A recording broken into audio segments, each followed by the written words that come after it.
बेवफाई उस औरत की फितरत थी और शादीशुदा होने के बाद भी किसी गैर मर्द से दिल लगाना उसकी खता, और उसी खता की सजा उस माशूका को मिली जब उसका कथित आशिक खुद पर काबू नहीं रख सका और दे दी उसे मौत, वो भी सरेराह।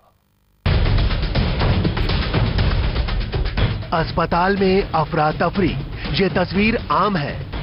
अस्पताल के अहाते में पुलिस की मौजूदगी, ये बात भी कुछ नई नहीं है। लेकिन लखनऊ के इस अस्पताल की ये तस्वीर कुछ खास है, क्योंकि यहाँ किसी के जनाजे पर अपनों की सिसकियां पूरे शहर में सनसनी फैला रही हैं। जी हाँ, इस अस्पताल के अहाते में उर्वशी नाम की उस औरत का बेजान जिस्म पड़ा है, जिसे उसके आशिक ने ही दे दी मौत। जी हाँ, वो भी सरेराह। लिहाजा मौके पर पुलिस भी है और उर्वशी के घर वाले भी। लेकिन एक आशिक क्यों बन गया कातिल? जाहिर है जवाब भी आप सोच चुके होंगे, लेकिन हम पुलिस की जुबानी उस हकीकत की तस्दीक करवा देते हैं। उर्वशी नाम की महिला थी और इसका ये प्रेमी जुबैद था।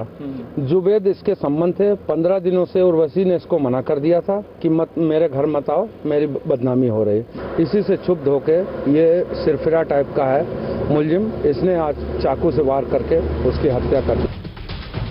जी हाँ, उर्वशी जुवैद नाम के शख्स से मोहब्बत करती थी।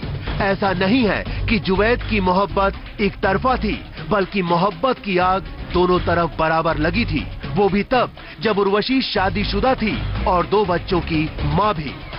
शायद बेवफाई उसकी फितरत थी और शादीशुदा होने के बाद भी किसी गैर से दिल लगाना उसकी खता, और शायद उसी खता की सजा उसे मिली है।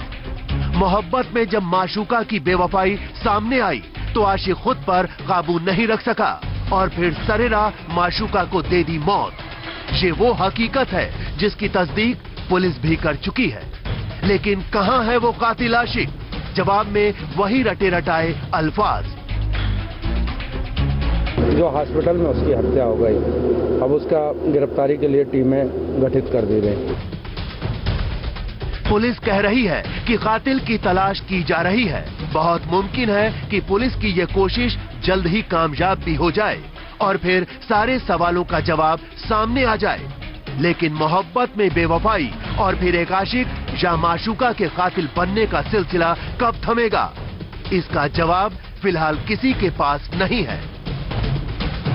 Shahnawaz Siddiqui, P7 news, Lucknow.